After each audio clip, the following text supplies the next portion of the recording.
الحمد لله الحمد لله رب العالمين، والصلاة والسلام على سيد الأنبياء والمرسلين. أما بعد فأعوذ بالله من الشيطان الرجيم. بسم الله الرحمن الرحيم. الصلاة والسلام عليك يا رسول الله وعلى آلك وصحابك يا حبيب الله. الصلاة والسلام عليك يا نبي الله وعلى آلك وصحابك يا نور الله. حضور نبی رحمت شفیع امت صلی اللہ تعالی علیہ وآلہ وسلم نے ارشاد فرمایا، قیامت کے روز اللہ پاک کے عرش کے سوا کوئی سایہ نہ ہوگا۔ 3 شخص اللہ پاک کے عرش کے سائے میں ہوں گے۔ عرض کی گئی، یا رسول اللہ صلی اللہ علیہ وآلہ وسلم، وہ کون لوگ ہوں گے؟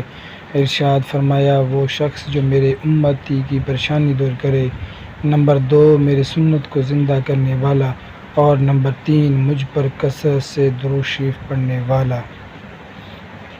معزز سامعین، اسلامی سال کا آغاز محرم الحرام کے بابرکت مہینے سے ہوتا ہے۔ اللہ پاک نے ہمیں اسلامی سال کے اس پہلے مہینے میں ہی خوب نیکیاں کرنے اور اجر و ثواب حاصل کرنے کے کثیر مواقع عطا فرمائے ہیں۔ اسی مناسبت سے آج کے بیان میں ہم محرم الحرام کے فضائل، اس میں عبادت کرنے کی برکتیں، روزے رکھنے، مسلمانوں سے خیر خواہی کرنے اور راہ خدا میں خرچ کرنے کے فضائل کے ساتھ ساتھ اس ماہ مقدس میں بزرگوں کی عبادات کرنے کے واقعات بھی سنیں گے۔ آئیے سب سے پہلے محرم الحرام کی شان و عظمت اور اس کی فضیلت کے بارے میں ایک واقعہ سنتے ہیں۔ یوم عاشوراء 10 محرم الحرام کو ملک کے رے میں کسی قاضی کے پاس ایک سائل یعنی مانگنے والا آ کر عرض گزار ہوا، میں ایک غریب عیالدار آدمی ہوں، آپ کو یوم عاشوراء کا واسطہ میرے لیے 10 کلو روٹیاں، 5 کلو گوشت اور 2 درہم چاندی کی اشرفیوں کا انتظام فرما دیجیے۔ قاضی نے ظہر کے بعد آنے کا کہا۔ جب فقیر وقت مقرر پر آیا تو عصر میں بلایا، وہ عصر کے بعد پہنچا، پھر بھی کچھ نہ دیا، خالی ہاتھ میں ٹرکھا دیا۔ فقیر کا دل ٹوٹ گیا، وہ رنجیدہ ایک غیر مسلم کے پاس پہنچا اور اس سے کہا، آج کے مقدس دن کے صدقے مجھے کچھ دے دو۔ اس نے پوچھا، آج کون سا دن ہے؟ تو فقیر نے عاشوراء کی کچھ فضائل بیان کی، جسے سن کر اس غیر مسلم نے کہا، آپ نے بہت ہی عظمت والے دن کا واسطہ دیا ہے، اپنی ضروریات بیان کیجیے۔ سائل نے اس سے بھی وہی ضروریات بیان کر دی۔ اس آدمی نے گندم کی 10 بوریاں، 100 کلو گوشت اور 20 درہم چاندی کی اشرفیاں پیش کرتے ہوئے کہا، یہ آپ کے اہل اولاد کے لیے زندگی بھر ہر ماہ اس دن کی فضیلت کے صدقے مقرر ہے۔ رات کو قاضی صاحب نے خواب میں دیکھا کہ کوئی کہہ رہا ہے، نظر اٹھا کر دیکھ۔ جب نظر اٹھائی تو 2 عالیشان محل نظر آئے، ایک چاندی اور سونے کی اینٹوں کا اور دوسرا سرخ یاقوت کا تھا۔ قاضی نے پوچھا، یہ دونوں محل کس کے ہیں؟ جواب ملا، اگر تم سائل کی ضرورت پوری کرتے تو تمہیں ملتے، مگر چونکہ تم نے اسے خالی ہاتھ لوٹا دیا، اس لیے ابھی دونوں محل فلاں غیر مسلم کے ہیں۔ قاضی صاحب بیدار ہوتے ہوتے پریشان تھے۔ صبح ہوئی تو غیر مسلم کے پاس گئے اور اس سے دریافت کیا کہ کل تم نے کون سی نیکی کی ہے؟ اس نے پوچھا، آپ کو کیسے علم ہوا؟ قاضی صاحب نے اپنا خواب سنایا اور پیش کی کہ مجھ سے 1 لاکھ درہم لے لو اور کل کی نیکی مجھے دے دو۔ تو اس غیر مسلم نے کہا، میں روئے زمین کی ساری دولت لے کر بھی اسے فروخت نہیں کر سکتا، اللہ پاک کی رحمت و عنایت بہت خوب ہے۔ یہ کہنے کے بعد وہ کلمہ پڑھ کر مسلمان ہو گیا۔ اے خدائے مصطفیٰ، میں تیری رحمتوں پہ قرباں، ہو کرم سے میری بخشش بطفیل شاہ جیلاں۔ بیان کردہ واقعے سے جہاں یہ معلوم ہوا کہ عاشوراء کے دن کے بڑے فضائل، وہیں یہ بھی معلوم ہوا کہ کسی مسلمان کی دل جوئی کرنا، مشکل وقت میں اس کے کام آنا بہت عمدہ اور اللہ پاک کا پسندیدہ عمل ہے۔ کسی مسلمان کی پریشانی دور کرنا عرش کا سایہ پانے والے اعمال میں سے ایک بہت ہی پیارا عمل ہے۔ جی ہاں، آئیے قاسم نعمت مالک جنت صلی اللہ علیہ وسلم کا پیارا فرمان علی شان سنتے ہیں۔ آپ صلی اللہ علیہ وسلم نے ارشاد فرمایا، قیامت کے روز اللہ پاک کے عرش کے سوا کوئی سایہ نہیں ہوگا۔ 3 شخص اللہ پاک کے عرش کے سائے میں ہوں گے۔ عرض کی گئی یا رسول اللہ کون لوگ ہوں گے؟ ارشاد فرمایا وہ شخص جو میری امتی کی پریشانی دور کرے، نمبر 2 میری سنت کو زندہ کرے، نمبر 3 مجھ پر کثرت سے درود شریف پڑھنے والا۔ معلوم ہوا مسلمان کی پریشانی دور کرنا بہت فائدہ مند کام ہے، جبکہ کسی کی دل آزاری کرنا یعنی بلا اجازت شرعی دل دکھانا اور اس کی حاجت روائی نہ کرنا برا عمل اور نعمت الہی سے محروم کرنے والا عمل ہے۔ اس غیر مسلم نے ایک مسلمان کی دل جوئی کی، اللہ پاک کی مشیت کے اس نے اپنے فضل سے اس دل جوئی کا اسے یہ صلہ دیا کہ اسے دولت ایمان جیسی انمول نعمت عطا کر دی، اور دوسری طرف وہ مسلمان قاضی جس نے فقیر کی دل جوئی نہ کی اور اسے خالی ہاتھ لوٹا دیا، وہ جنت کے عظیم نعمتوں اور محلات سے محروم ہو گیا۔ ذرا سوچئے جب ایک غیر مسلم کو مسلمان کے دل جوئی کرنے پر ایمان جیسی عظیم و شان اور انمول نعمت نصیب ہو سکتی ہے، جنت کا اعلیٰ محل مقدر بن سکتا ہے، دنیا و آخرت کی بھلائیاں حاصل ہو سکتی ہے، تو جو مسلمان ہو، آقا کریم محبوب رب عظیم صلی اللہ علیہ وسلم کا امتی ہو، وہ اگر کسی کی دل جوئی کرے، مصیبت میں کسی کے کام آئے، پریشانی میں کسی کا سہارا بنے، غم اور تکلیف کے وقت کسی کا ساتھ دے، مشکل وقت میں کسی کی حاجت روائی کرے، تو یقیناً اللہ پاک ایسے مسلمان کو بے شمار برکتیں عطا فرمائے گا۔ یہ مسئلہ بھی پیش نظر رہنا چاہیے کہ غیر نبی کا خواب شریعت میں دلیل نہیں ہوتا، اور ہر مانگنے والا فقیر کو دینا جائز بھی نہیں۔ جن کا کام ہی صرف بھیک مانگ کر کمانا ہے، جنہیں پیشہ ور بیکاری بھی کہتے ہیں، ان کو خیرات دینا ثواب نہیں بلکہ گناہ کا کام ہے۔ سوال کرنے والے کے پاس کھانے یا پہننے کے لیے کچھ نہ ہو تو وہ سوال کر سکتا ہے، اسی طرح یہ سب کچھ ہے، مگر کوئی خاص ضرورت مثلاً دوا علاج کے لیے رقم درکار ہو تو اور بات ہے، لیکن سوچ سمجھ کے ہی خیرات دی جائے۔ بہرحال ہمیں چاہیے کہ مسلمانوں کی دل جوئی کرنے والے اعمال بجا لائیں، مسلمانوں کو ناراض کرنے والے کاموں سے بچیں۔ آئیے دل جوئی کی تعریف سنتے ہیں۔ دل جوئی یعنی دوسروں سے ہمدردی کرنا، انہیں خوشی پہنچانا اور ان کے دلوں میں خوشی داخل کرنا، مگر افسوس فی زمانہ ہمارے معاشرے میں کسی کا دل خوش کرنے والے اعمال کم اور دل آزاری والے کام عام ہوتے جا رہے ہیں۔ کبھی کسی کے بارے میں غلط باتیں پھیلائی جاتی ہیں اور کبھی کسی کے عیبوں کو اچھالا جاتا ہے، کبھی کسی کی چگلیاں لگائی جاتی ہیں تو کبھی کسی کو دھوکہ دیا جاتا ہے، کبھی کسی کے ساتھ خیانت کی جاتی ہے تو کبھی کسی کو جان بوجھ کر نظر انداز کیا جاتا ہے، کبھی کسی کو حقارت کی نظر سے دیکھ کر چہرہ پھیر لیا جاتا ہے، تو کبھی بڑا عہدہ ملنے پر ماتحتوں پر ظلم و ستم کے پہاڑ توڑے جاتے ہیں، کبھی کسی کو ذات پات کا طعنہ دے کر جہالت کا اظہار کیا جاتا ہے، تو کبھی کسی کی قوم کے بارے میں الٹی سیدھی باتیں کر کے اس کی دل آزاری مول لی جاتی ہے، کبھی 2 گھروں میں لڑائی کروا کر ان کا سکون برباد کیا جاتا ہے، تو کبھی 2 عزیزوں میں غلط فہمیاں پیدا کر کر ان کا تماشا دیکھا جاتا ہے۔ یوں سمجھے کہ کسی کی راہ سے کانٹے ہٹانے کے بجائے گویا کانٹے بچھانے کی کوشش کی جاتی ہے۔ الغرض فی زمانہ دل آزاری کرنے والے کام بڑی خوشی سے کیے جاتے ہیں، مگر دل جوئی والے کاموں سے گریز کیا جائے۔ حالانکہ ہمارا دین یہ چاہتا ہے کہ ہم ایک دوسرے کی دل جوئی کریں، کیونکہ دل جوئی کے بڑے فائدے ہیں۔ دل جوئی سے تعلقات مضبوط ہوتے ہیں، دل جوئی سے ناراضیاں ختم ہوتی ہیں، دل جوئی سے محبتوں میں اضافہ ہوتا ہے، دل جوئی بیگانوں کو بے پناہ بنا دیتی ہے، دل جوئی نیکی کے کاموں میں معاونت کرتی ہے، دل جوئی جنت کی طرف لے جاتی ہے، دل جوئی جہنم سے بچاتی ہے، دل جوئی سے دنیا میں بہتر ہوتی ہے، دل جوئی سے قبر بھی روشن ہو سکتی ہے، دل جوئی آخرت میں بھی کامیاب دلا سکتی ہے۔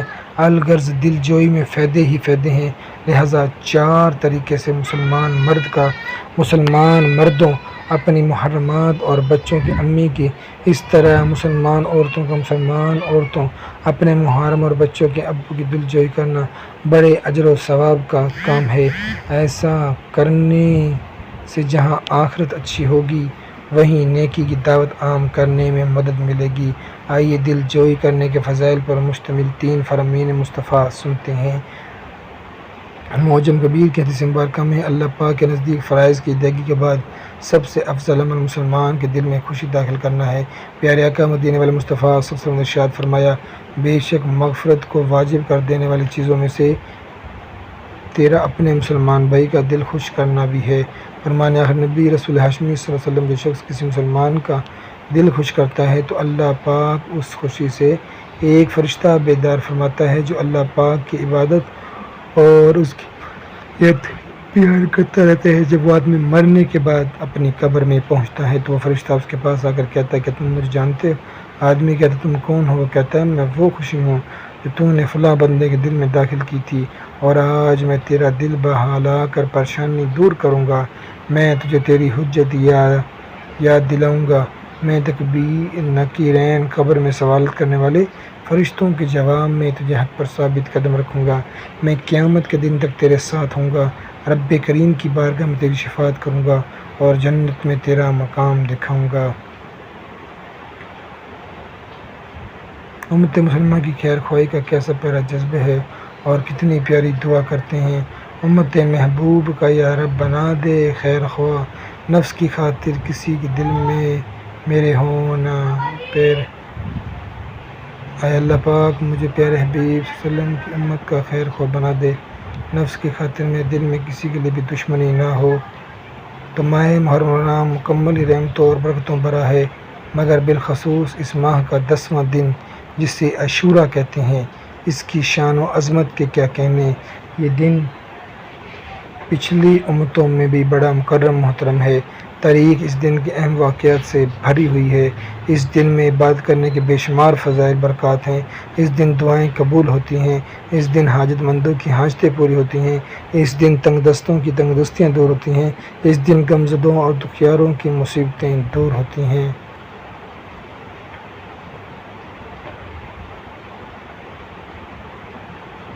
یوم عاشوراء یعنی 10 محرم الحرام کے فضائل و برکات سن رہے تھے۔ یوم عاشوراء کے فضائل میں سے ایک بات یہ بھی ہے کہ اس دن اللہ پاک نے 10 انبیاء کرام کو مختلف اعزازات و کرامات سے نوازا تھا۔ وہ اعزازات کیا تھے آئیے سنتے ہیں۔ اس دن حضرت سیدنا موسیٰ علیہ السلام کی مدد فرمائی گئی اور فرعون اور اس کے پیروکار ہلاک ہو گئے۔ اسی دن حضرت سیدنا نوح علیہ السلام کی کشتی جودی پہاڑ پر ٹھہری۔ اسی دن حضرت سیدنا یونس علیہ السلام کو مچھلی کے پیٹ سے نجات ملی۔ اسی دن حضرت سیدنا آدم علیہ السلام کی توبہ قبول ہوئی۔ اسی دن حضرت سیدنا یوسف علیہ السلام کنویں سے نکالے گئے۔ اسی دن حضرت سیدنا عیسیٰ علیہ السلام کی ولادت ہوئی اور اسی دن آپ علیہ السلام کو آسمان پر اٹھایا گیا۔ اسی دن حضرت سیدنا داؤد علیہ السلام کی توبہ قبول ہوئی۔ اسی دن حضرت سیدنا ابراہیم علیہ السلام کی ولادت ہوئی۔ اسی دن حضرت سیدنا یعقوب علیہ السلام کی بینائی کا ضعف دور ہوا۔ اسی دن حضرت سیدنا ادریس علیہ السلام کو آسمان پر اٹھایا گیا۔ اسی دن اللہ پاک نے حضرت سیدنا ایوب علیہ السلام کی آزمائش دور فرمائی۔ اسی دن حضرت سیدنا سلیمان علیہ السلام کو بادشاہت عطا ہوئی۔ یقیناً عقل مندی کا تقاضا یہی ہے، جو چیز جتنی معزز ہو اسے اتنی ہی اہمیت دی جائے۔ ہم نے یوم عاشوراء میں ہونے والے اعجازات اور اہم واقعات کو سنا، اس سے یہی معلوم ہوتا ہے کہ دن بہت اہمیت کا حامل ہے، لہٰذا ہمیں بھی اسے اتنی ہی اہمیت دینی چاہیے، اسے غفلت میں نہیں گزارنا چاہیے، اسے لایعنی کاموں میں نہیں کھپانا چاہیے، بلکہ اس دن خوب نیک اعمال کرنے چاہیے، اس دن زیادہ سے زیادہ نیکیاں کرنی چاہیے۔ یوم عاشوراء کو کون سے نیک اعمال بجا لانے چاہیے آئیے سنتے ہیں۔ حضرت علامہ عبدالرحمن ابن جوزی رحمۃ اللہ علیہ فرماتے ہیں 10 محرم الحرام بہت عظمت والا دن ہے، لہٰذا مناسب ہے کہ جس قدر ممکن ہو اچھے کام کیے جائیں۔ بھلائیوں کے اس موسم کو غنیمت جانو اور غفلت سے بچو۔ یوم عاشوراء کا روزہ رکھیے اور اس کے ساتھ 9ویں یا 11ویں محرم الحرام کا روزہ بھی ملا لیجیے تاکہ یہودیوں کی مخالفت ہو سکے۔ حضرت علی رضی اللہ تعالیٰ عنہ کا فرمان ہے، عاشوراء کے دن جو 1000 مرتبہ سورہ اخلاص پڑھے تو اس کی طرف اللہ پاک نظر فرمائے گا، اور جس کی طرف رحمان نظر فرمائے اسے کبھی عذاب نہیں دے گا۔ اس دن توبہ استغفار کیجیے اور بارگاہ الہی سے توبہ پر قائم رہنے کی بھیک طلب کیجیے، والدین کا اکرام کیجیے، غصے پر قابو رکھیے، نوافل کی کثرت کیجیے، سرما لگائیے۔ یوم عاشوراء کو بالخصوص عظمت سرما لگائیے، اس کی برکت سے آنکھیں نہیں دکھیں گی، جیسا کہ نبی رحمت صلی اللہ علیہ وسلم نے ارشاد فرمایا، جو شخص یوم عاشوراء اس میں سرما آنکھوں میں لگائے تو اس کی آنکھیں کبھی بھی نہ دکھیں گی۔ اسی طرح 10 محرم الحرام کی فضولیات سے بچیں، رشتہ داروں سے ملاقات کیجیے، خوشبو لگائیے، روزہ داروں کو افطار کروائیے، قرآن پاک کی تلاوت کیجیے، 70 بار سبحان اللہ کا ورد کیجیے، یتیم کے سر پر شفقت سے ہاتھ پھیریے، ناراض مسلمانوں میں صلح کروائیے، ہو سکے تو خوف خدا سے آنسو بہائیے۔ کاش لب پر میرے رہے جاری ذکر آنٹھوں پہ ہے تیرا یا رب چشم تر اور قلب مزدرد اپنی الفت کی ہے پلا یا رب۔ ہمیں چاہیے کہ یوم عاشورہ نہ صرف خود بلکہ اپنے گھر والوں کو بھی مال کو بجا لانے اور اللہ پاک کی رضا حاصل کرنے والے نیک اعمال کی ترغیب دلائیں۔ یاد رہیں جس طرح یوم عاشورہ کو نیک کام کرنے کا ثواب زیادہ، اس طرح گناہ کرنے کا عذاب بھی زیادہ، مگر افسوس فی زمانہ علم دین سے دوری اور جہالت کی وجہ سے اس دن کو بھی ہم عام دونوں کی طرف غفلت اور فضولیات کے ساتھ ساتھ گناہوں میں گزارتے ہیں، نہ نیک اعمال کی کوئی فکر ہوتی ہے اس دن کی تعظیم کی، بلکہ ہر طرف بے پردگی کے نظارے ہوتے ہیں۔ کہیں گلی گزاروں میں تو کہیں قبرستان میں بے پردہ عورتیں گھوم رہی ہوتی ہیں، ایک تعداد ہے جو بدنگاہی کے گناہ میں پڑی جاتی ہے۔ اس طرح 10 محرم الحرام کو بعض گھروں میں طرح طرح کی خرافات اور فضول رسم و رواج میں قیمتی وقت ضائع کرتے ہیں۔ آئیے محرم الحرام اور بالخصوص یوم عاشورہ میں کی جانے والی خرافات، برائیوں اور فضول رسموں کے متعلق ہمیں ہر چیز سے بچنا چاہیے۔ آمین بجاہ النبی الامین صلی اللہ تعالی